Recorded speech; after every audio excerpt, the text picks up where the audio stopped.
ఈరోజు 3 మాటల విషయంలో మనం ధ్యానం చేసుకుందాం. ఏంటమ్మా 3 మాటలు ఏంటి? మన జీవితాన్ని కట్టేటువంటి 3 మాటలు, మన జీవితాన్ని నిలబెట్టేటువంటి 3 మాటల విషయంపై మనం ధ్యానం చేద్దాం. కీర్తన రాసినటువంటి గ్రంథం నుంచి 37వ అధ్యాయము 3, 4, 5 వచనం చదవండమ్మా అందరూ కూడా. కీర్తన రాసినటువంటి గ్రంథం నుంచి 37వ అధ్యాయము 3, 4, 5 వచనం చదువుతారా అమ్మా? చదవండి. యెహోవా యందు నమ్మిక ఉంచు, మేలు చేయము, దేశమందు నివసించి సత్యం అనుసరించుము, యెహోవాను బట్టి సంతోషించుము, ఆయన వాంఛలు తీర్చును, మార్గమును యెహోవాకు అప్పగించును. చాలు. ఇందులో మనం 3 మాటలు నేర్చుకుందాం. ఏంటి ఆ 3 మాటలు అంటే, మొట్టమొదటిగా ఏంటి దేవుడు అక్కడ పలుకుతున్నటువంటి మాట? నమ్మిక ఉంచుము. రెండోది సంతోషించుము. మూడోది అప్పగింపుము. ఈ 3 మాటలు దేవుడు మనకి సహాయం చేయును గాక. మొట్టమొదటిగా నమ్మకం ఉంచుము అనేటువంటి మాటను కొన్ని మనం ధ్యానం చేసుకుందాం. బైబిల్ గ్రంథంలో చూసినట్లయితే నమ్మకం అనేటువంటి పదము, నమ్మినటువంటి వ్యక్తి ఎవరైనా మనకు కనిపిస్తున్నట్లయితే అబ్రహాం. ఎవరమ్మా? అబ్రహాం. ఎలా నమ్మాడంట దేవుడినైనా? ఎలా నమ్మాడు దేవుడినైనా? నమ్మకం కాదు, గుడ్డిగా ప్రభువుని నమ్ముతాడు ఆయన. ఎలాగా? నిరీక్షణకు ఆధారం లేనప్పుడు దేవుడిని నమ్ముతాడు ఆయన. ఎలాగా? నిరీక్షణకు ఆధారం లేనప్పుడు దేవుడిని నమ్ముతాడు. ఈ రోజు నీ జీవితంలో ఎన్నో ఆధారాలు ఉన్నాయి. ఏమున్నాయి? ఏమున్నాయమ్మా? ఎన్నో ఆధారాలు ఉన్నాయి, ఎన్నో సాక్ష్యాలు ఉన్నాయి, ఎన్నో టెస్ట్ మనీస్ నీ జీవితంలో దేవుడు చూపిస్తేనే ఉన్నాడు.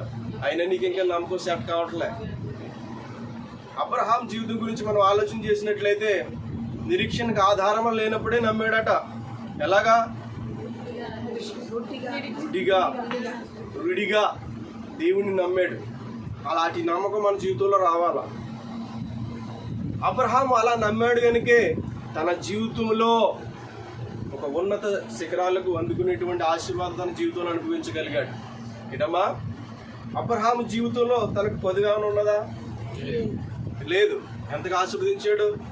ఇక లెక్క అయితే ఆకాశంలో నక్షత్రాలు ఇసుక రేణువుల వల్లే నువ్వు లెక్క పెట్టుకో, నిన్నంతగా ఆశీర్వదిస్తాను. ఎప్పుడు జరుగుతుంది ఈ పని? నీవు నమ్మాలా. ఫస్ట్ నీవు నమ్మితే నువ్వు ఆశీర్వదించబడతావు. లేక వృద్ధాప్యమందు దేవుడు చేసినటువంటి వాగ్దానం తన జీవితంలో నెరవేర్చబడింది. వాగ్దానం చేశాడని చెప్పేసి ఇంకా నాకు జీవితంలో వాగ్దానం నెరవేర్చలేదని కంగారు పడలే. వాగ్దానాన్ని బట్టి నిరీక్షణ ఉంచాడు అబ్రహాం. ఏం ఉంచాడు? నిరీక్షణ ఉంచాడు. చేసింది ఎవరు వాగ్దానం? మనిషి కాదు, దేవుడు. దేవుడు వాగ్దానం చేశాడు కాబట్టి నిలబడి ఆ వాగ్దానం ఏదైతే చేశాడో అది దేవుడు ఇచ్చేంత వరకు కూడా నమ్మకాన్ని పోగొట్టుకోలేదు దేవుడి నుంచి. ఎన్ని సంవత్సరాలు ఎదురు చూశాడు? ఒక 75 సంవత్సరాల్లో దేవుడు వాగ్దానం చేస్తే 90 సంవత్సరాలకి ఏమైంది? అక్కడ కుమారుడు కలుగుతాడు ఆయనకి. కలిగిన తర్వాత మళ్ళీ పరీక్ష స్టార్ట్ అవుతుంది దీనికి. ఏమని? ఈ కుమారుడు నాకు ఏమి ఇవ్వాలి? బలి ఇవ్వాలి. అప్పుడు కూడా విసిగి చెందలే దేవుని పైన, నమ్మకాన్ని కోల్పోలే.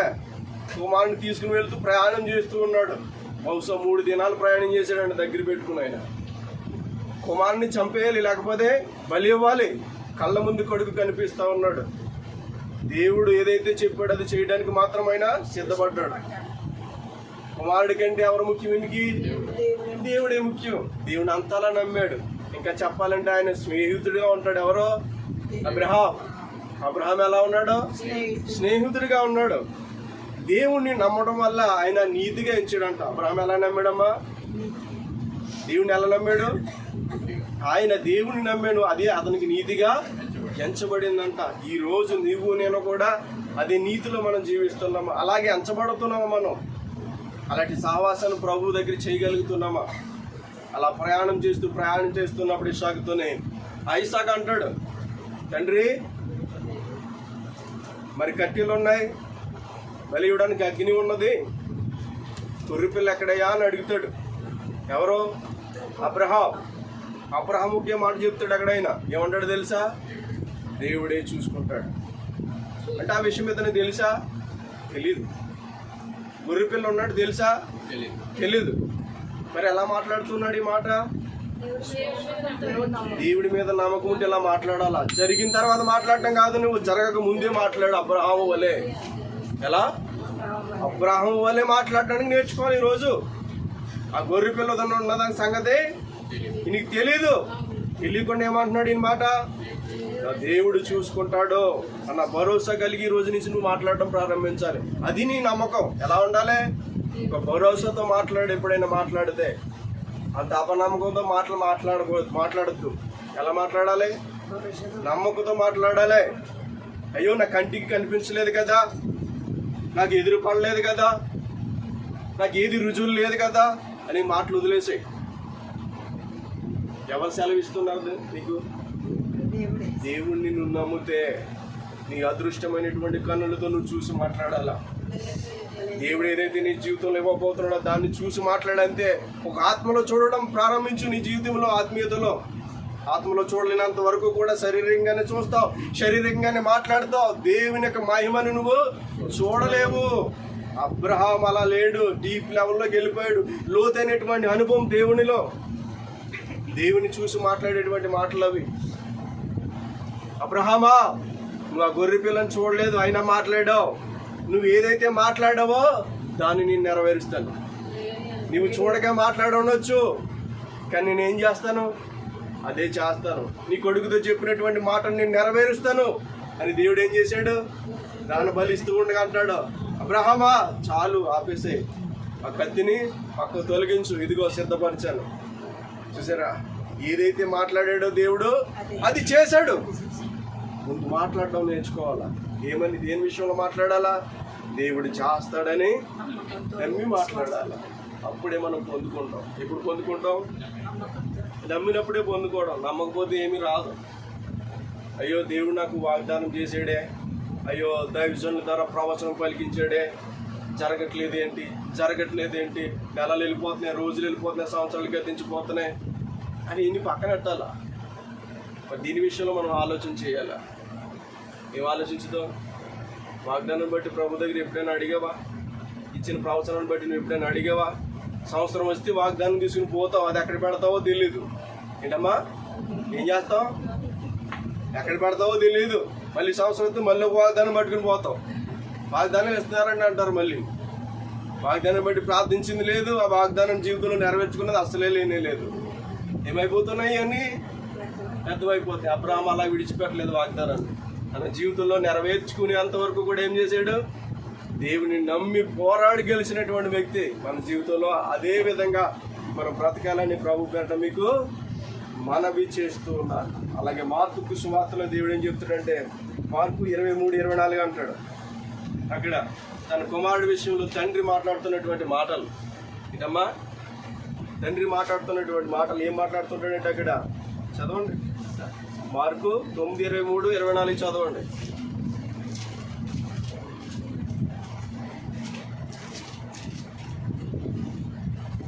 అందుకు యేసు, నమ్ముట నీ వలన అయితే నమ్మువానికి సమస్తము సాధ్యము చెప్పారు.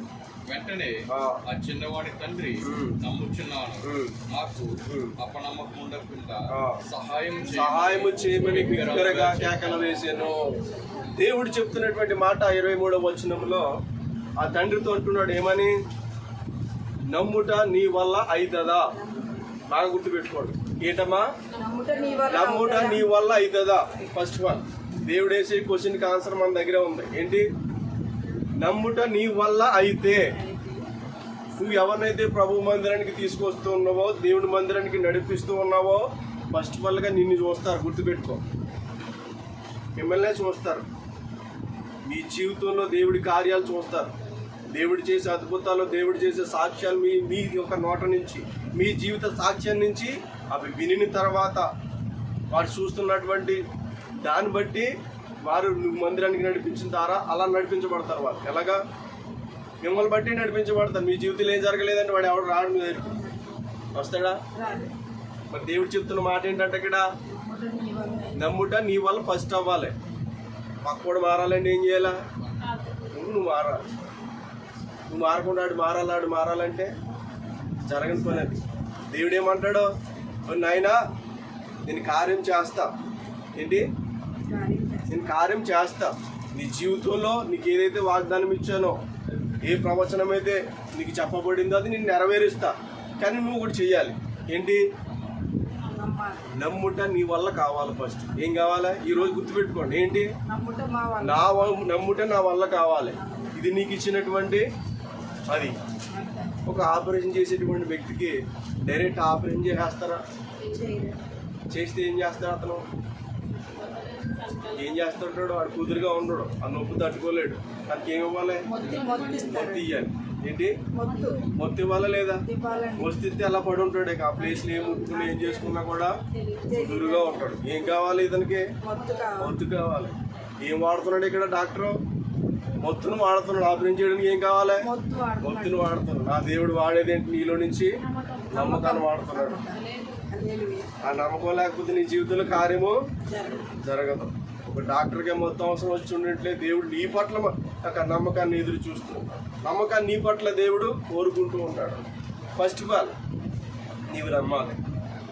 అక్కడ తండ్రి అంటున్నటువంటి మాటలు ఏంటంటే, అయ్యా నాకు అపనమ్మకము కలుగకుండినట్లు సహాయము చేయమని బిగ్గరగా కేకలేస్తూ ఉన్నాడు.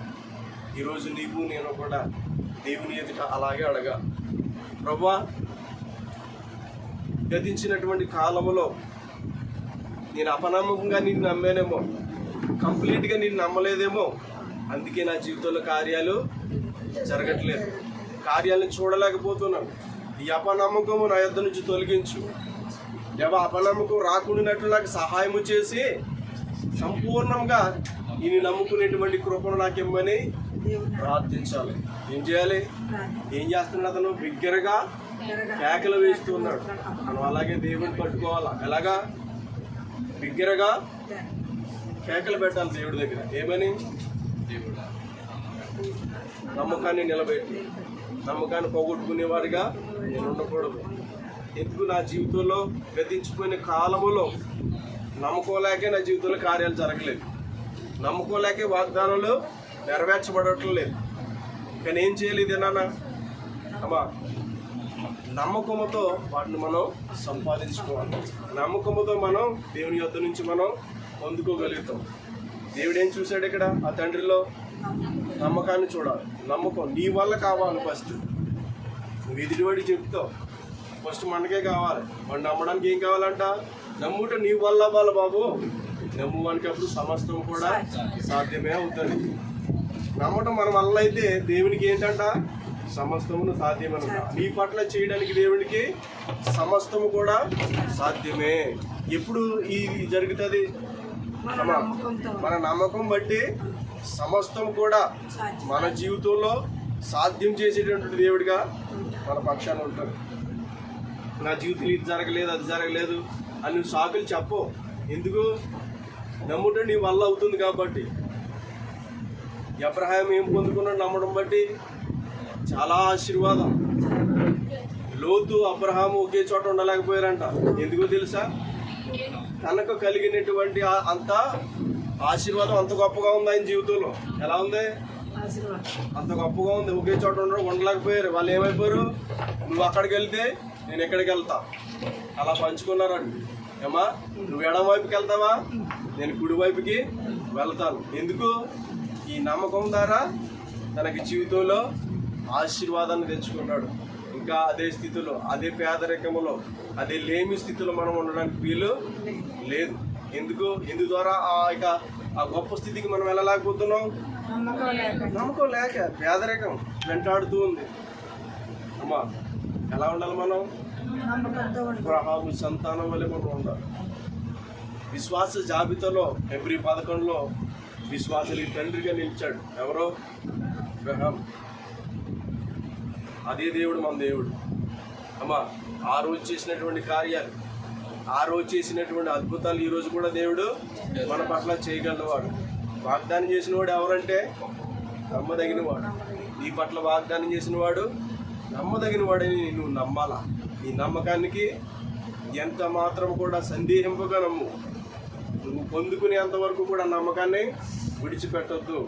నువ్వు చూడకే నమ్మాలా. తోమావలే, అయ్యా నీ గాయాల్లో నా చేతులు పెడితే, నా వేలు పెడితే కానీ నేను నమ్మను, నేను చూస్తేనే కానీ నేను నమ్మను అంటే ధన్యత అనేటువంటి జీవితంలో మనం చూడలేము. ఓకేనా? ఇక్కడ చూసినప్పుడు యాకోబు పత్రికలో నుంచి 2:19 దేవుడు అంటే దేవుడు ఒక్కడేనని నువ్వు నమ్మాలట. ఏంటమ్మా? దేవుడు ఒక్కడేనని నువ్వు నమ్మాలి. అలాగే దెయ్యాలు కూడా నమ్మి వణుకుచున్నవి అంట. ఏంటమ్మా? ఏం చేస్తున్నాయి? దెయ్యాలు దేవుని నమ్మి వణుకుచున్నవి. అయితే దెయ్యానికి నీకు ఆ నమ్మకంలో వ్యత్యాసం కనిపించాలి. ఇక్కడ ఏం కావాలి? వ్యత్యాసం ఉండాలి. దెయ్యాలు మీకు కనిపిస్తాయా? కనపడవు. అలాగని దెయ్యాలు ఏమని చెప్తారా? చెప్పలే. గాలి మీకు కనిపిస్తుందా? లేవని చెప్తారా? మీ ఒంట్లో ఉన్నటువంటి అవయాలు మీకు కనిపిస్తాయా? అలాగని లేవని చెప్తారా? ఎందుకని?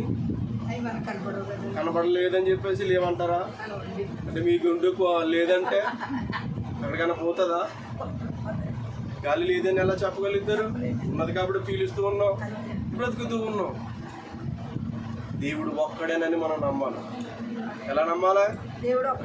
దెయ్యం కూడా నమ్ముతుంది. కానీ నా నమ్మకానికి దెయ్యం నమ్మినటువంటి నమ్మకానికి ఏం కావాలి? ఇక్కడ వ్యత్యాసం కావాలి. మన జీవితంలో మూఢనమ్మకాలు ఉండకూడదు. ఏంటమ్మా? మూఢనమ్మకాల వల్ల, ఆచారాల వల్ల మనుషులు ఎలా అయిపోతారంటే తొలగిపోతూ, ఇక్కడ అక్కడ అంటూ చెదిరిపోతూ భక్తి జీవితాన్ని కొనసాగించలేకపోతున్నారు. ఎందుకు? ఇక్కడ ఏదైనా కార్యం జరగకపోతే వాళ్ళు ఏం చేస్తారో వేరే చోట పోతారు. వాళ్ళు ఏం చేస్తారమ్మా? వేరే చోటకి. ఎందుకు వచ్చాను? ఏం జరగలేదు. ఎందుకు జరగలేదు? దేవుడి కార్యం ఎందుకు జరగలేదు? వచ్చిన తర్వాత నీకు నమ్మకమే లేదు అసలు. ఏదో ఆవిడ పిలిచారని వచ్చాను అంతే. ఏం చెప్తుంది ఆవిడ? ఆవిడ తీసుకెళ్ళింది, నేను వచ్చాను. మిమ్మల్ని నమ్ముతుంది కానీ దేవుడు నమ్మట్లే. అదే దేవుడిని నమ్మితే అక్కడ స్టార్టింగ్ బయలుదేరినప్పుడే దేవుడు కార్యం చేస్తాడు. అర్థమవుతుందమ్మా? ఏం చేస్తాడు? దేవుడు నీ ఇంటి దగ్గరే కార్యం చేస్తాడు. నమ్మి వచ్చావు అక్కడికి. ఆమెను నమ్మి ఆవిడ పిలుస్తుందని అలా వచ్చింది కాదు. ఈవిడి అలా వచ్చారు. ఆవిడ ప్రభువునందు నమ్మకంతో వచ్చారు. దేవుడు ఒక్కడేనని మనం నమ్మాలి. సర్వ సృష్టికి కూడా దేవుడు ఒక్కడే. ఆ ఒకే ఒక్కడిని తెలుసుకున్నటువంటి జనాంగం మనం. ఎవరమ్మా? ఆ ఒక్కడిని తెలుసుకున్న ఆ సజీవుని తెలుసుకున్న జనం మనం. నిజ దేవుని తెలుసుకున్నటువంటి ప్రజలము మనం. మరి ఆ ఒకే దేవుని మనం ఎలా నమ్ముతున్నాం? ఆ ఒకే దేవుని మనం ఎలా సేవించగలుగుతున్నాం? దెయ్యానికి నాకు ఏం కావాలా? వ్యత్యాసం కావాలా. అది కూడా వణుకుచున్నది. కానీ మనం అలాగే వణుకగలుగుతున్నాం. దేవుడి దగ్గర భయాన్ని చూపించగలుగుతున్నాం, భక్తి చేయగలుగుతున్నామా? ఎలా? దేవుడు అంటే దయ్యానికి కూడా భయమే. మరి నీ దగ్గర పెద్ద గొప్ప విశేషం ఏం కనిపించట్లేదు దేవుడికి. అర్థమవుతుందమ్మా? దేవుడికి నీ వద్ద నుంచి గొప్పదేమీ కనిపించట్లేదు. మరి ఎలా జీవించాలా? ఎలా బ్రతకాలా? అయ్యో నా కుమార్తె నమ్ముతుందని నేను చూస్తా ఉన్నా, నేను కార్యం చేయాలని ఆశపడుచున్నాను. నువ్వే పొందుకోలేకపోతున్నావు, నువ్వే అనుభవించలేకపోతున్నప్పుడు దేవుడు మాత్రం ఏం చేస్తాడు? ఇప్పుడు ఎవరి దగ్గర ఉంది ప్రాబ్లం? మన దగ్గరే ఉంది. ఆ ప్రాబ్లం మనం ఏం చేసుకుందాం? ఈ రోజు నుంచి సరి చేసుకుందాం. సరి చేసుకుని అలా ముందుకు వెళ్దాం. ఇంకా చూసినట్లయితే నాస్తికుడు దేవుడిని నమ్ముతాడా? ఎవరు నమ్ముతాడు? దేవుడు లేదని నమ్ముతాడు. ఏం చేస్తాడు? దేవుడు లేదని నాస్తికుడు ప్రతండవాదం చేస్తాడు. నువ్వు ఎంత బోధించినా వాడిని మనం అదే వినడాడు. ఫస్ట్ ఆఫ్ ఆల్ ప్రతండవాదాలు అంటే నువ్వు చెప్పేదానికి వ్యతిరేకంగా మాట్లాడతాడు ఎక్కువగా. నేను చూసిన వాళ్ళని. వాళ్ళు ఎవరు నమ్ముతారంటే సైన్స్ని నమ్ముతారు వాళ్ళు. ఏంటమ్మా? సైన్స్ అనగా సృష్టికర్త సృష్టించబడిన దాన్ని పరీక్షించేది సైన్స్ అంటారు. ఏంటమ్మా? సృష్టికర్త మన దేవుడు ఏదైతే సృష్టించాడో దానిని నిర్ధారణ చేసి మాట్లాడతారు. వాళ్ళు చూసి మాట్లాడతారు, పరీక్ష చేసి మాట్లాడతారు. ఎవరో? సైన్స్. మరి ఇదంతా ఎవరు సృష్టించారు? దేవుడు సృష్టించాడు. ఆ సృష్టిని నువ్వు పరీక్షించి మాట్లాడుతున్నటువంటి సైన్స్ నువ్వు నమ్ముతున్నావు. ఆ సృష్టి మొట్టమొదటగా ఎలాగ కలిగింది, ఎలా సృష్టించబడింది అనేటువంటి నమ్మకం ఈ నాస్తికుడికి లేకపోయింది. సైన్స్ కంటే దేవుడే ముందు. సృష్టి ఉంది, ఆ సృష్టిని సృష్టించిన సృష్టికర్త ఉన్నాడు ఫస్ట్. అర్థమవుతుందమ్మా? దేవుడు లేకుండా ఏది లేదని దేవుడే చెప్తున్నాడు. కానీ నేను లేకుండా ఏది కలగలేదట. ఏమంటాడు దేవుడు? నేను లేనిది ఏది కలగలేదు, కలిగి ఉన్నదంతా కూడా ఆయన మూలముగానే కలిగినది. బుద్ధిహీనుడు అనుకుంటూ ఉంటాడు తమ హృదయంలో ఏమని, దేవుడు లేడని నమ్ముతాడు. బుద్ధిహీనుడు ఏం చేస్తాడా? దేవుడు లేడని తమ హృదయంలో అనుకుంటాడట. నాస్తికుడు ఏం నమ్ముతున్నాడు? దేవుడు లేడని నమ్ముతున్నాడు. బుద్ధిహీనుడు ఎవరు నమ్ముతున్నాడు? దేవుడు లేడని నమ్ముతున్నాడు. కానీ మన జీవితంలో ఎవరు నమ్మాలమ్మా? అమ్మా,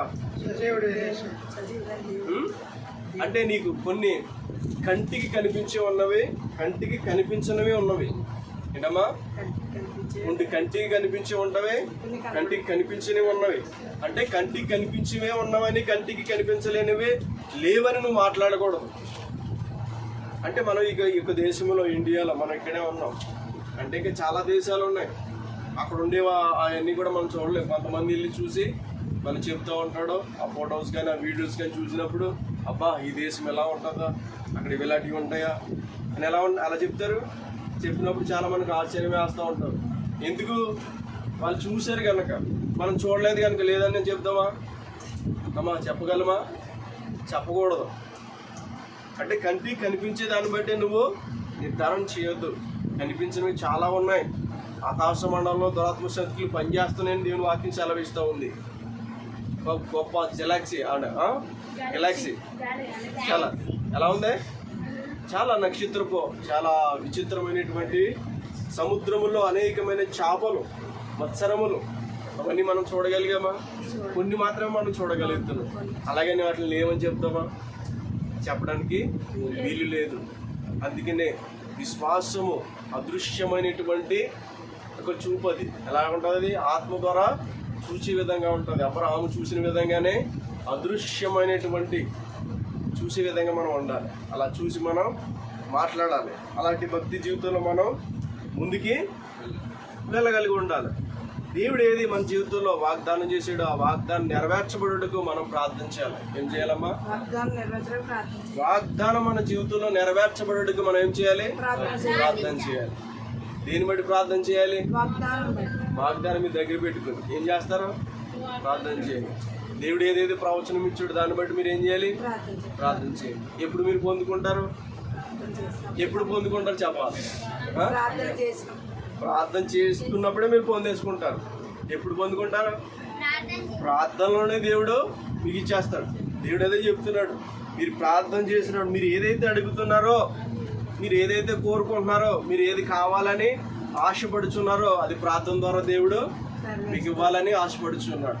ఎలా సంపాదించుకోవాలి? ఇది ప్రార్థన ద్వారా దేవుడు ఇచ్చిన వాగ్దానాన్ని స్వతంత్రించుకోవాలి. ఏం చేయాలి?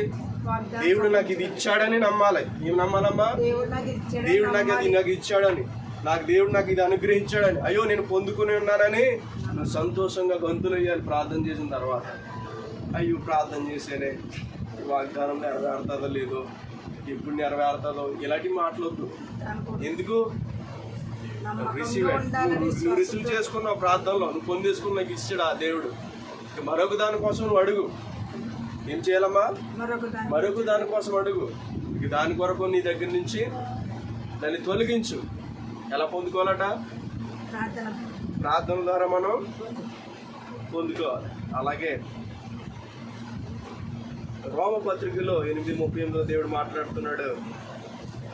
దేవుని ప్రేమ నుండి ఎవడు కూడా మనల్ని వేరుపరచలేడట. ఏంటమ్మా? ఎందుకంటే దేవుని ప్రేమ అనేటువంటి బంధం మనకి దేవుడు మనకి ఇచ్చాడు. అందుకే దేవుడిని మనం రుడిగా నమ్మాలట. అమ్మా, ఎలాగంట?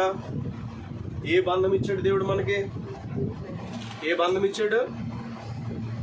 చదవద్దులే, మీరు చెప్పండి. ఏ బంధం ఇచ్చాడు నీకు? దేవుడికి ఏ బంధం ఉంది? ప్రేమ అనేటువంటి బంధం ఉంది. ఇది రక్త సంబంధం కంటే, బంధువుల మిత్రుల సంబంధం కంటే గొప్ప బంధం ఇది. మరణం కంటే బలమైంది ఏంటి? ప్రేమ. ఆ మరణం కూడా జయించి తిరిగి లేచిన వాడు యేసుక్రీస్తు ప్రభువు. మరణం కంటే బలమైందట. ఆ బంధాన్ని నీకు నాకు ఇచ్చాడట. ఏమిచ్చాడు? రక్త సంబంధం కొంతకాలమే, బంధుమిత్రుల సంబంధం కొంతకాలమే, తల్లిదండ్రుల సంబంధం, మీకు ఇచ్చిన కుమార్తెల సంబంధం ఇట్స్ టెంపరరీ. ఏ బంధం స్థిరత్వమైంది? ప్రేమ బంధం. ఈ లోకంలో ఉన్నటువంటి ప్రేమ బంధం కాదు అది. ఎక్కడి నుంచి వచ్చింది బంధం? పరమ నుండి భూమికి వచ్చిన బంధం ఇది. ఈ యొక్క బంధం పరలోకానికి చేర్చేటువంటి బంధం. నిన్ను ఎప్పుడు విడనాడనటువంటి బంధం ఇది. ఈ బంధం అమ్మా విడనాడని బంధం, విడిచిపెట్టనటువంటి బంధంతో దేవుడు నిన్ను ఏం చేసుకున్నాడా? ఏర్పాటు చేసుకున్నాడు నిన్ను. అందుకే నువ్వు దేవుడు నమ్మాలి. ఎందుకు నమ్మాలి? ఎందుకు నమ్మాలి? అందుకే నువ్వు దేవుడు నమ్మాలి. అలా నమ్మాలి, రుడిగా నమ్మాలి. నమ్మకం ఎలా ఉండాలి తెలుసా? గట్టిగా ఉండాలి.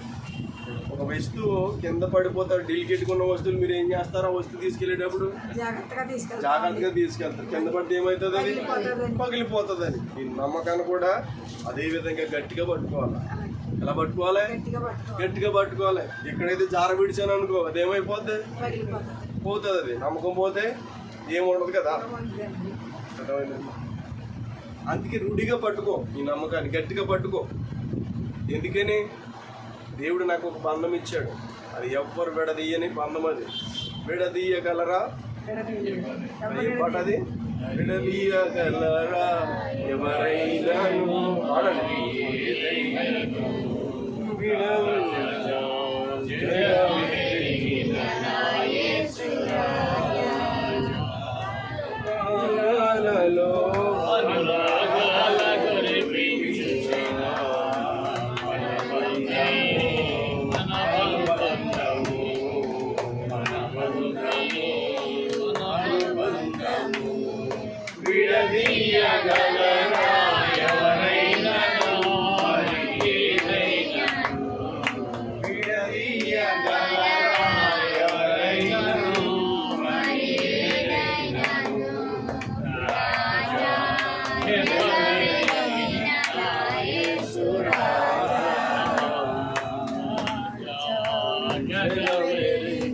రాగాలలో అనురాగాల కురిపించిన అనుబంధమే అనుబంధమే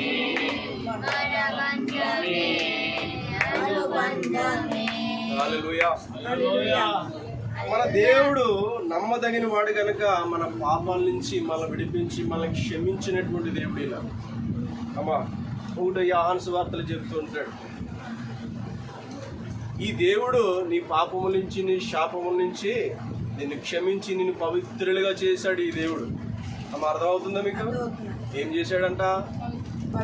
ఈ నమ్మదగిన దేవుడు కనుకే నిన్ను విడిపించాడు, నిన్ను తప్పించాడు. ఎక్కడి నుంచి? శత్రువు యొక్క కోరల నుంచి. శత్రువు యొక్క ఏదైతే ఆ చిరత పులిలాగా సింహంలాగా నిన్ను ఎప్పుడైతే వాడు మింగేయాలనుకున్నాడో అక్కడి నుంచి నిన్ను ఏం చేయడు? నేనున్నాను, నీకు నమ్మదగిన వాడిగా నీకున్నాను. నువ్వు చేసిన ప్రతి పాపాన్ని నేను తొలగిస్తాను, నా రక్తంతో నిన్ను కడుగుతాను, శుద్ధి చేస్తాను, నిన్ను క్షమిస్తాను, నిన్ను పవిత్రునిగా చేస్తాను. ఎందుకని? ఈయన నమ్మదగిన వాడు కనుక. ఎవరో? యేసు ప్రభు వారు నమ్మదగిన వాడు కనుక ఈ కార్యం నీ పట్ల చేశాడు. ఒకవేళ ఇంకా నువ్వు ఈ పాపాలను ఒప్పుకొని నువ్వు విడిచిపెట్టకపోతుంటే నువ్వు ఇంకా దేవుడిని అబద్ధకునిగా చేస్తున్నట్లే. వాక్యం అక్కడ అదే చెప్తుంది. ఎవడు కనికరించబడతాడట? తన యొక్క పాపాలను ఒప్పుకొని విడిచిపెట్టవాడు కనికరించబడతాడు. ఇంకా నేను పాపం నుండి జీవిస్తూ పాపము బ్రతుకుతూ పాపం నుండి కంటిన్యూ చేస్తూ ఉన్నట్లయితే నా దేవుని వాక్యం నాలో ఉండదు. అనగా దేవుడు నాలో ఉండడు అని అర్థం. ఏంటమ్మా? ఎప్పుడు ఉండడు? పాపంలోనే కంటిన్యూ చేస్తున్నప్పుడు, పాపంలోనే జీవిస్తున్నప్పుడు దేవుడు నాలో, వాక్యం నాలో ఉండదంటే ఏంటి అర్థం? వాక్యమే దేవుడే ఉన్నాడని దేవుడు చెప్తున్నాడు. మరి ఏం చేద్దాం? అన్ని విడిచిపెట్టేసి ఆ వాక్యం ఏదైతే మన జీవితంలో ఎత్తపడుతుందో ఆ వాక్యం మన జీవితంలో ఫలించాలి. ఫెయిల్ అవ్వకూడదు. దుష్టుడు వచ్చి ఎత్తుకుపోయే విధంగా మనం జీవించవద్దు. ఎందుకంటే ఆయన నమ్మదగిన వాడు కనుక మనం కూడా నమ్మకస్తులుగానే ఉండాలి. నిన్ను నమ్మాడు కనుక దేవుడు ఏం చేశాడు? విడిపించాడు. దేవుడు తప్పించాడు కనుక మనం ఎలా ఉండాలి? అప్పుడు నిన్ను నమ్మినప్పుడు దేవుడికి నువ్వు ఎలా ఉండాలి? అదే నమ్మకాన్ని దేవుడికి నువ్వు చూపించగలిగి ఉండాలి. ఎందుకు? నీవు నమ్మకస్తుడు కానప్పటికీ కూడా దేవుడు నిన్ను నమ్మాడు. ఎవరైనా నమ్మదగిన వాడు. నిన్ను ఎలా నమ్మాడు? నమ్మకంగా ఉంటావని, నమ్మకంగా జీవిస్తావని, నమ్మకంగా బ్రతుకుతావని నమ్మాడు. కానీ ఒక రోజు అయినా నమ్మకంగా బ్రతికావా?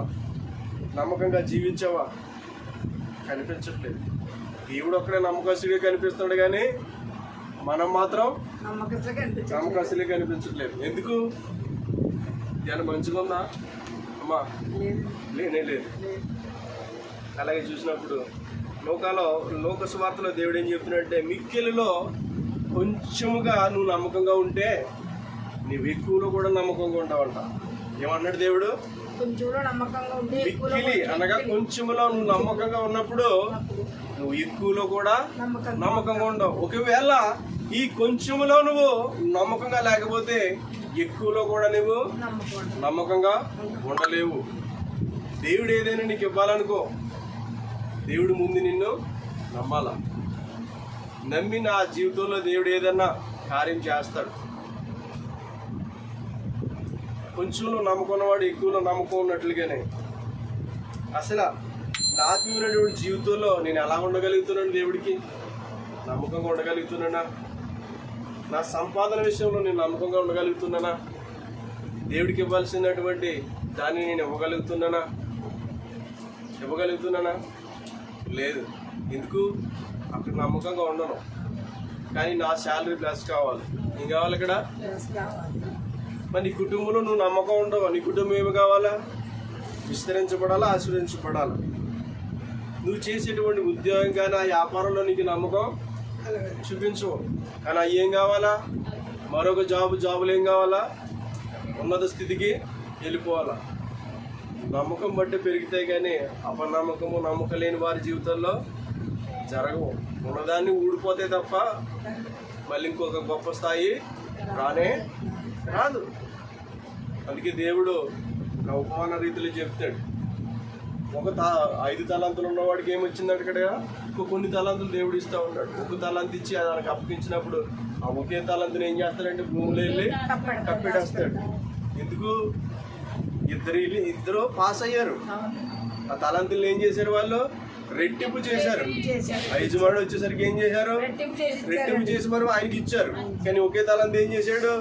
భూమిలోకి వెళ్ళి కప్పెట్టేసి నువ్వు విత్తిన చోట ఎత్తేవాడు అని ఆయన మీద ఈయన సలుగుతూ ఉంటాడు. మరి నేను అలాగే చేసేవాడిని అయితే నేను నీకు ఎందుకు ఇస్తాను? ఆ వడ్డీ వాడికి ఇచ్చుండి నేను అక్కడ వడ్డీ తీసుకుని ఉండేవాడిని కదా, నీకెందుకు ఇస్తాను? మళ్ళీ చెడ్డదాసుడా అని దేవుడు అతన్ని ఏం చేస్తాడు? శిక్షిస్తూ ఉంటాడు.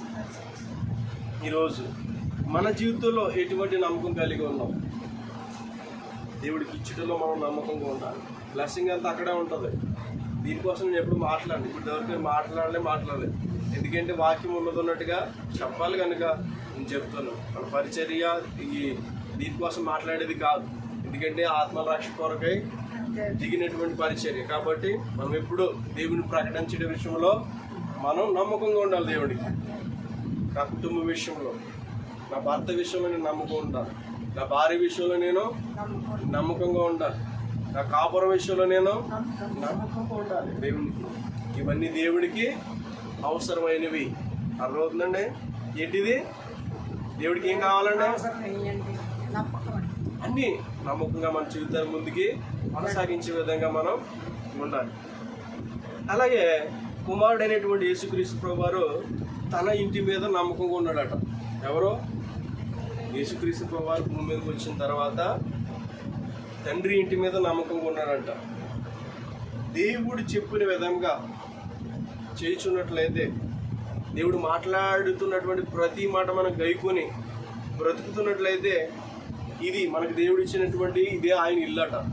ఇల్లు ఏదమ్మా? దేని ఇల్లు? ఏది? దేవుడు ఇందులో నివాసం చేయాలనుకుంటున్నాడు. దేవుడు మనలోనే ఉండాలనుకుంటున్నాడు. కానీ ఇల్లుని ఎలా కాపాడుతున్నాం? నమ్మకంగా ఇల్లుని నీకు అప్పగించాడు దేవుడు. ఏం చేశాడు? నమ్మకంగా ఇల్లుని ఏం చేశాడు దేవుడు? నీకు అప్పగించాడు. కానీ దాన్ని ఎలా కాపాడుతున్నావు ఈరోజు? ఏది పడితే అది ఆహ్వానిస్తావు. ఆ ఇంటికి ఏం చేస్తావు? ఏది పడితే అది ఆహ్వానిస్తావు. దేవుడిని అడిగి ఆహ్వానిస్తావా? దేవుడితో మాట్లాడేదాన్ని తీసుకొచ్చి ఇందులో పెడతావా? లేదు. నీకు నచ్చింది, నీకు ఏదైతే ఇష్టమో ఎన్ని తీసుకొచ్చి ఏం చేస్తావు? దీన్ని దొంగలకొకగా మార్చేస్తావు. ఏం చేస్తావు?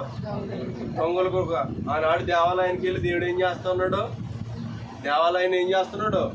శుభ్రపరుస్తూ ఉంటాడు. అక్కడ దొంగలకు ఒక మారుస్తున్నారు ఏంటని అడిగి విసిరి వేస్తున్నట్లుగా మనం చూస్తూ ఉంటాం. ఈరోజు దేవుడు ఆయన ఇల్లును మనం కాపాడాలి. ఏం చేయాలండి? నమ్మకస్తుడు అనే ఇంటికి నిన్ను ఏం పెట్టాడు? నీకు ఇచ్చాడు. నిన్ను కాపాడా? ఏ రోజైనా సాధారణంగా వచ్చి ఏం చేస్తుంటాడు? గృహంలోకి తిష్ట వేసి కూర్చుంటాడు. ఏం చేస్తాడు? తిష్ట వేసి కూర్చున్నా సరే నీకు ఏమి సేవం కొట్టదు. ప్రభాడు వచ్చి ఏంటైనా అన్న సంగతి నీకు తెలియదు. పొత్తు ఇచ్చి పడిపోయినట్లుగా అయిపోతుంది బ్రతుకు. అట్లా ఉండదు. ఎందుకు? నిన్ను నన్ను నమ్మి ఏం చేశాడు దేవుడు? ఇల్లునిచ్చాడు. మరి నాయన ఆ ఇంట్లో నేను ఉండాలనుకుంటున్నాను. నీ ఇంట్లోనే నేను ఏం చేసుకున్నాను? నీ హృదయం అనేటువంటి ఆ గదిలో నేను ఉండాలనుకుంటున్నాను. నేను ఉండవలసినటువంటి స్థానాన్ని నువ్వేం చేస్తున్నావు? పాడు చేసేస్తున్నావు. నువ్వు రా అంటే ఆ లోపల ఉన్న ఏం చేయాలి? మనం తీసేయాలి. పూర్తిగా ఖాళీ చేయాలి. అక్కడ ఇప్పుడు ఫుల్గా రూమ్ ఇరికి అయిపోయింది అనుకో, ఇందులో తీసుకొచ్చి ఏమైనా పెట్టగలరా? ఇప్పుడు ఇది సోఫా ఉంది, ఇక్కడ తీసుకొచ్చి కుర్చీ పెట్టాలంటే కానీ పని అది. ఎందుకు? ఇది తీసేయాలి ఫస్ట్. ఇది తీసేస్తే ఇక్కడ ఏం పెట్టగలవు? కుర్చీ పెట్టగలుగుతాం. మన ఇంట్లో ఏదైతే ఉందో దాన్ని మనం ఖాళీ చేయాలి. ఏం చేయాలి? ఖాళీ చేసిన నాడే దేవుడు మనలోనికి వస్తాడు. ఎందుకు? దేవుడు రావడానికి ఏమున్నాయి? ఇక్కడ అడ్డుగా ఉన్నవన్నీ మనం ఏం చేయాలి? తొలగించుకోవాలి. ఈ ఇంటి మీద నేను నమ్మకస్తుడిగా ఉండాలి. ఎలా ఉండాలి? దేవుని ఇల్లు మీద నమ్మకస్తుడిగా ఉండాలి. ఎక్కడ ఉండాలంట? దేవుని ఇల్లు మీద నమ్మకస్తుడిగా ఉండాలి. మోసే తన ఇల్లంతటిలో నమ్మకస్తుడిగా ఉన్నాడు. ఎలా ఉన్నాడండి? నమ్మకస్తుడిగా ఉన్నాడు. 40 సంవత్సరాలు కొనుక్కున్న ఆ ఇశ్రాయేలు ప్రజలను ఏం చేశాడు? భరించుకుంటూ ఏం చేశాడు? దేవుడి కొరకు నమ్మకంగా పనిచేశాడు. అయ్యా, నీ ప్రజలను నేను ఇబ్బంది పెట్టేస్తున్నారు, చాలా పాటలు పెడుతున్నారు, తట్టుకోలేకపోతున్నారని విడిచిపెట్టి వెళ్ళినటువంటి జాబితాలో అక్కడ ఎక్కడ కూడా రాయపడలేదు, ఎక్కడ కూడా జరగలేదు ఆ పని. ఎందుకు? మోసేని నమ్మి తన ప్రజలను ఈయనకి అప్పగిస్తే ఏం చేశాడు? నమ్మకంగా కాచాడు దేవుడు. మోసే కాచాడు. గొర్రెల మందలు కాపరి నమ్మకస్తుడు కాకపోతే గొర్రెలు ఏమైపోతాయి తెలుసా? ఏది పడితే అది వచ్చి ఎత్తుకుని పోతుంటుంది. ఇల్లుగేడు బండి ఎత్తుకుపోతే మరొకటి వచ్చి ఏం చేస్తుంటే దాడులు చేసి సంపుకు తింటూ ఉంటుంది. యజమానుడు ఒక కాపరి ఎలా ఉండాలి? నమ్మకంగా మన కుటుంబం కాపాడుకునే విషయంలో యజమానుడు ఎలా ఉండాలి? నమ్మకంగా ఉండాలి. చాలా జ్ఞానంతో వివేచనతో కుటుంబాన్ని కాపాడగలుగుతూ ఉండాలి. అలాగా ఇశ్రాయేలు ప్రజల్ని అలా కాపాడుకుంటూ ఆ మోసే గారు దేవుడిచ్చిన పనిని నమ్మకంతోనే చేశాడు. ఎలా చేశాడు? నమ్మకంతో. అలా ఇంకో చూసినట్లయితే యేసేపు కూడా అంతే. యేసేపు గారు కూడా ఎలా ఉండేవాడు? నమ్మకంగానే ఉండేవాడు. ఆ దేశానికి వెళ్ళిన తర్వాత తన ఇంటి బాధ్యత మొత్తం కూడా యేసేపుకి అప్పగించాడు. ఆయన అప్పగించిన తర్వాత తన యజమానులు లేకపోయినా కూడా తన భార్య ప్రేరేపించగా ఒప్పగా నన్ను నా యజమానుడు అప్పగించలేదు, ఇల్లంతటి విషయంలో నమ్మకస్తుడికి ఉంచాడు అని ఆ విషయంలో కూడా తనకి నమ్మకత్వాన్ని యేసేపు కూడా చూపించగలిగాడు. ఏం చేశాడమ్మా? చూపించగలిగాడు. అయితే మనకి నమ్మకత్వాన్ని ఎప్పటి వరకు ఉంచాలి? చివరిగా మీకు వచనం చూపిస్తాను. ఏంటి ఎప్పటి వరకు ఉంచాలి నమ్మకత్వం? నీవు మరణమంతటి వరకు, అర్థమవుతుందండి? మరణమంతటి వరకు నీవు నమ్మకంగా ఉన్నట్లయితే నేను నీకు జీవ కిరీటాన్ని ఇస్తాను. ఏం చేస్తాడంట? నీకు జీవ కిరీటాన్ని ఇస్తాడట. ఏమి ఇస్తాడట? అంటే దానికంటే కొంచెం పైకి వెళ్ళి చదివితే శత్రువు అయినటువంటి సాతానికి కొంత టైం ఉందట భూమి మీద. ఎంత టైం ఉంది? కొంత టైం ఉంది. వీడేం చేస్తాడు? సైలెంట్గా ఉండడం. ఏం చేస్తాడు? నీకు శోధనలు, నీకు శ్రమలు వస్తాయి. రావని ఎప్పుడు చెప్పకూడదు. క్రైస్తవులు కదా మీరు, దేవుని నమ్మిన బిడ్డలు కదా. మీకు శోధనలు ఎందుకు వస్తున్నాయి, ఎందుకు శ్రమలు వస్తున్నాయి అంటే మీరేం చెప్పాలి? ఏం చెప్పాలి? మీరు దేవుళ్ళో మేము ఇంకా ఎదగడం కొరకు ఎన్ని వస్తాయి. ఏం చెప్తారు మీరు? మేము ఇంకా దేవుళ్ళు బలపడడానికి వస్తాయి. మాకంటూ నిరీక్షణ ఉంది. మేము చస్తే ఎక్కడ పోతాం? పరలోకానికి పోతామని చెప్పండి. ఇలాగా ఎవరన్నా అడిగితే ఏం చెప్తారు? ఎందుకు ఈ జబ్బు వచ్చింది, ఎందుకు ఈ రోగం వచ్చింది, ఎందుకు ఈ నష్టం వచ్చింది, ఎందుకు మీ జీవితంలో ఇది అనుమతించబడిందంటే నా దేవునికి ఇష్టమైంది, నాకు కూడా ఇష్టమని చెప్పు. ఏం చెప్తావు? నా దేవునికి ఇష్టమైంది, నాకు కూడా ఇష్టమే. నన్ను ఎలాగ చంపేసిన భూమి మీద నాకు ఇష్టమే. ఎందుకు? నా కొరకు చనిపోయిన వాడి కొరకు నేను చనిపోవడానికి నేను తెగించానంతే. నువ్వు తెగించి యేసుక్రీస్తు ప్రభువు వారికి నిలబడు. ఈరోజు ఎవరేదో నీకు గిఫ్ట్ ఇస్తానంటే నువ్వు ఎంత ఆశ్చర్యపడిపోతూ ఉంటావు. టెంపరరీ గిఫ్ట్ కోసం ఆశపడతావు లేదా?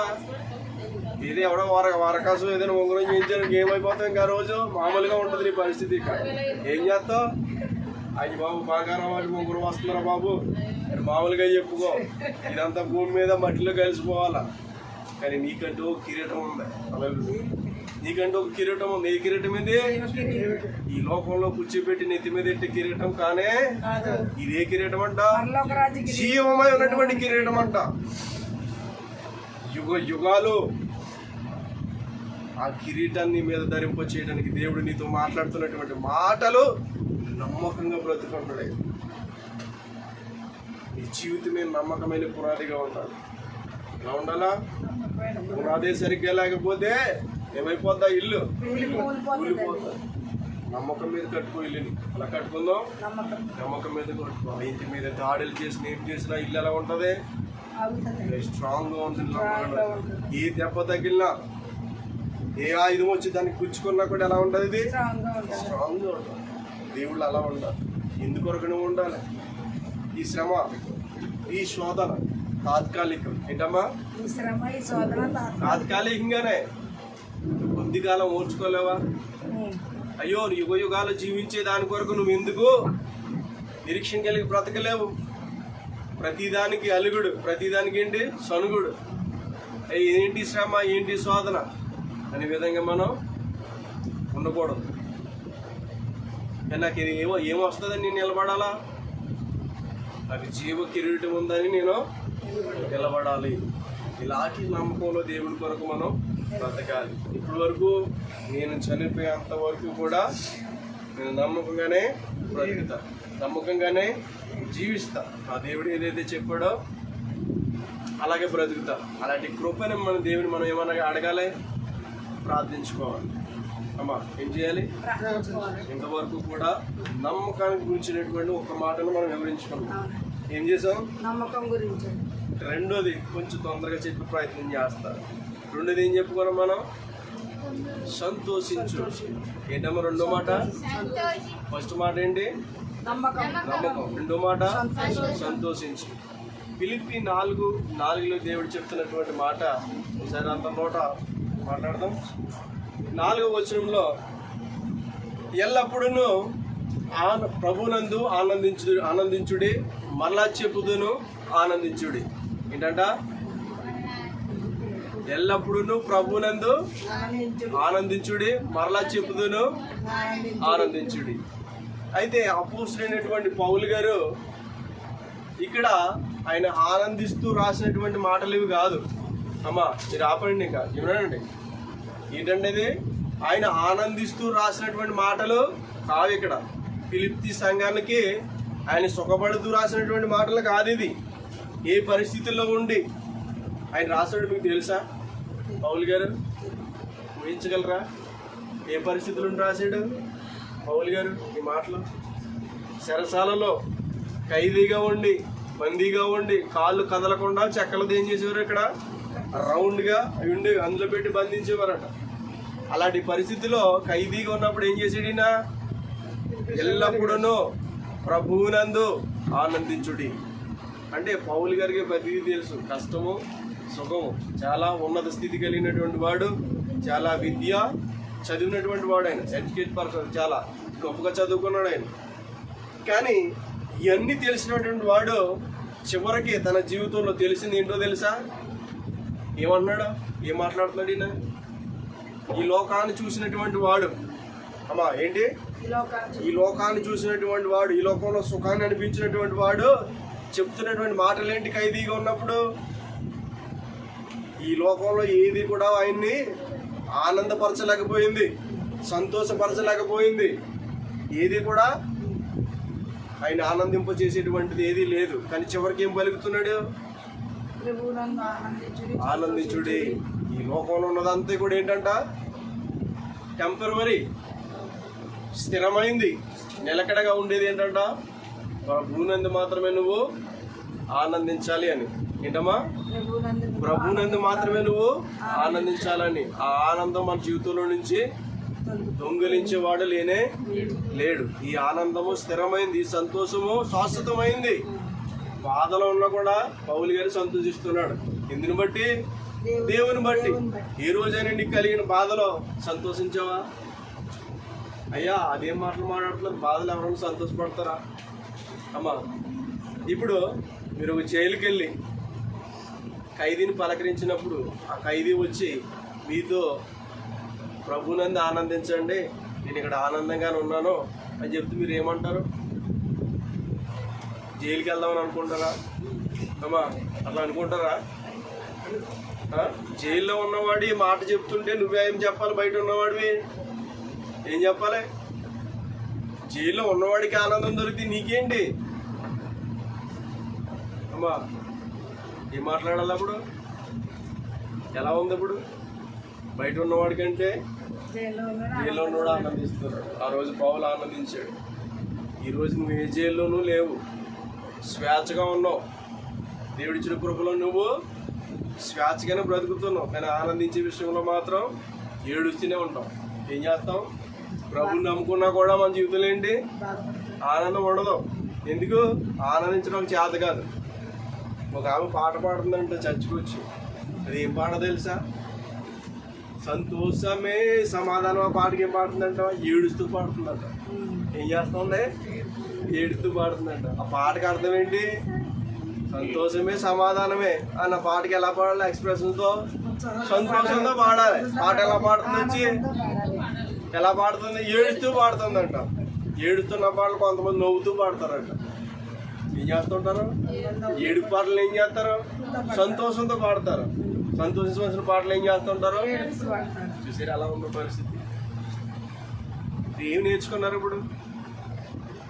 బందీగా ఉన్నవాడు సంతోషిస్తున్నాడు చెరసాలలో. మరి నువ్వు స్వేచ్ఛగా ఉన్న నీ జీవితంలో సంతోషము లేదు. ఎందుకు? ఎందుకంటే నువ్వు లోకంలో ఉన్నటువంటి సంతోషాన్ని, లోకంలో ఉన్న ఆనందాన్ని వెతుకుతావు కాబట్టి. దేవుళ్ళు ఉన్న ఆనందం కొరకు ఎప్పుడు ప్రయత్నం నువ్వు చేయలేదు. ఒకవేళ ఎదిగినట్లయితే ఇవన్నీ కూడా మర్చిపోయి జీవిస్తాను. ఎవరు బాధ పెట్టినా, ఎవరు హింసించినా, ఎవరు మాట్లాడినా నువ్వు నొప్పించే మాటలో నీకు అవి తగలవు. ఎందుకని? ఈ లోకంలో ఆనందం నువ్వు కోరుకోవట్లేదు. ఏంటమ్మా? ఈ లోకంలో ఉన్నటువంటి ఆనందం కోరుకోవట్లేదు. ఏ ఆనందాన్ని కోరుకుంటున్నావు నువ్వు? దేవుని నుంచి వచ్చే ఆనందాన్ని నువ్వు కోరుకుంటున్నావు. ఈ ఆనందం నిన్ను ఎప్పుడు బాధ పెట్టదు. ఈ సంతోషం నిన్ను ఎప్పుడు గాయపరచదు. ఎందుకు? నిన్ను సంతోషించేటట్లు చేసేదే దేవుని నుంచి వచ్చే ఆనందము. ఈ లోకస్తులు నిన్ను బాధ పెట్టవచ్చు. ఏ ఆనందం కూడా కలిగిన మన జీవితంలో అది తాత్కాలికంగా నిలుస్తుంది. ఒక ఇంటికి, నీ ఇంట్లో నువ్వు ఒక బర్త్డే, మీ మనవరాలు కావచ్చు, లేకపోతే మీ బిడ్డలు కావచ్చు, అది ఎంతసేపు ఆనందం వస్తుంది? కాసేపు. ఒకవేళ మీ ఇంట్లో ఒక పెళ్లి జరగబోతుంది, కుమారుడే ఎవరితో ఒకరు, అది ఎన్ని రోజుల ఆనందం? అన్నీ కూడా తాత్కాలికమే. ఏ సందర్భమైనా ఏదైనా కూడా తాత్కాలికమే. ఏది కూడా సంతోషాన్ని మనకి ఇవ్వలేదు. అలాగే చూసినప్పుడు సొలొమోన్ గారు చివరిగా చెప్తున్నటువంటి కొన్ని మాటలు మనం జ్ఞాపకం చేసుకోవాలి. ఏంటో తెలుసా? ప్రసంగిలో చెప్తూ ఉంటాడు. ఏమని? 12వ వచ్చేమో 13, 14 చదువుకోండి ఒకసారి. 12, 13 12వ అధ్యాయం ప్రసంగిలో చెప్తూ ఉంటాడు.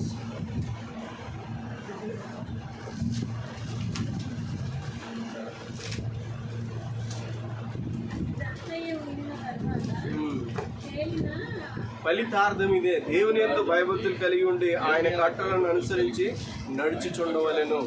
ఎవరు చెప్తున్నారో తెలిసి ఈ మాటలో? సొలొమోన్, మహా జ్ఞానవంతుడు. ఎవరండినా? మహా జ్ఞానవంతుడు. అంటే దేవుని యొద్ద నుంచి జ్ఞానం పొందినటువంటి వాడు ఏం మాట్లాడుతున్నాడు? వేరే బాబు నేను చూడలేదంటూ ఏది లేదు, నేను అనుభవించలేదంటూ ఏది లేనే లేదు. ఆయనకి ఏంటో తెలుసా? ఏ జ్ఞానమో? దేశాల నుంచి వచ్చి ఇతని దగ్గర ఏం చేసుకుంటూ ఉండేవారు? సలహాలు తీసుకునేవారు. ఒక రోజు శాపాదేశపు రాణి ప్రయాణం చేసి వస్తూ సొలొమోన్ గారి దగ్గర పరిశీలన చేస్తూ ఉందట. ఈయన ఎంత జ్ఞానవంతుడో. వినొచ్చింది ఆ దేశం నుంచి ఇక్కడికి. ఏమని? ఈయన జ్ఞానవంతుడు అని వినొచ్చి పరిశీలన చేస్తున్నప్పుడు, సొలొమోన్ గారు మీ గురించి నేను చాలా తక్కువ విన్నా, వచ్చి చూసినప్పుడు నాకు అర్థం అవ్వట్లేదు. ఏంటంట? అంత జ్ఞానవంతుడు అంట ఆయన. అంత జ్ఞానవంతుడు చెప్తున్నటువంటి మాటలు ఏంటి ఇక్కడ? 700 మంది భార్యలు, 300 మంది ఉత్పత్తులు, అనగా 1000 మంది భార్యలు కలిగినటువంటి వాడు సొలొమోను మహారాజు, దావీదు కుమారుడు, బత్షెబాకు పుట్టినటువంటి కుమారుడిన. 1000 మంది భార్యల ద్వారా తన జీవితంలో సంతోషం వచ్చిందని, తనకి కలిగినటువంటి ఆశీర్వాదాన్ని బట్టి, ఐశ్వర్యాన్ని బట్టి, కలిగినటువంటి జ్ఞానాన్ని బట్టి కానీ సంతోషం దొరికిందని చెప్తున్నాడా? చివరగా ఏమంటున్నాడంట? చెప్పారు ఇప్పుడే మీరు. ఏమంటున్నాడైనా? ఇదంతా వినిన తర్వాత నీ జీవితంలో ఎన్నో వినుంటాం, ఎన్నో చూసుండుంటాం, ఎన్నో అనుభవించుండుంటాం. ఏమి ఫలితార్థం తేలింది నీ బ్రతుకులో? ఏమి తేలింది? ఏం చెప్తున్నాడు చివరగా? దేవుని యందు భయభక్తులు కలిగి ఉండి ఆయన కట్టలను అనుసరించుండవలని మానవ కోటికి ఇదే విధట. ఏంటమ్మా? మానవ కోటికి ఏంటట? ఆయన యందు భయభక్తులు కలిగి ఆయన ఆజ్ఞానుసారంగా జీవించడమే మానవ కోటికి ఇదే విధట. ఇంకా చిట్టచివరగా చెప్తున్నటువంటి మాటలు, చచ్చిన తర్వాత నువ్వు ఏదైతే చేసావో ఆ క్రియలన్నీ కూడా విమర్శ దినమున అవి లెక్క అప్పగించాలని మాట్లాడుతూ ఉంటాడు. దేన్ని బట్టి ఆనందించాలి మనం? దేవుని బట్టి ఆనందించాలని చెప్తున్నాడు సొలొమోన్ కూడా. ఏమని? ఆయన యందు భయభక్తులు కలిగి జీవించడమేరా మన జీవితంలోని. ఆయన ఏ ఆజ్ఞ అయితే ఇచ్చాడో ఆజ్ఞను నెరవేర్చడమే ఆయన అని చెప్తూ ముగిస్తూ ఉన్నాడు. అందుకని ప్రసంగిలో ఏం చెప్తుంటాడని తెలుసా?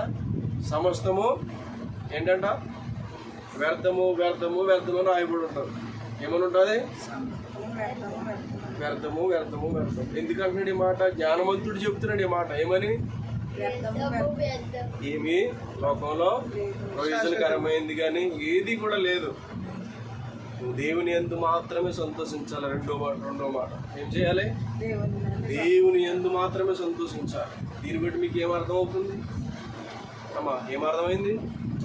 దేవుని బట్టి మాత్రమే మీరు ఏం చేయాలా? సంతోషించాలి. రెండో మాటకి మీకు ఆన్సర్ వచ్చిందా? ఇక మూడో మాట ఏముందమ్మా?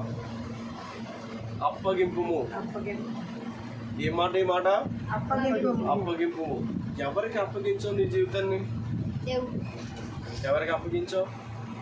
దేవునికి అప్పగించావా లేకపోతే లోకానికి అప్పగించావా? మీ ముందు ప్రశ్న ఏంటి? దేవునికి అప్పగించావా లోకానికి అప్పగించావా?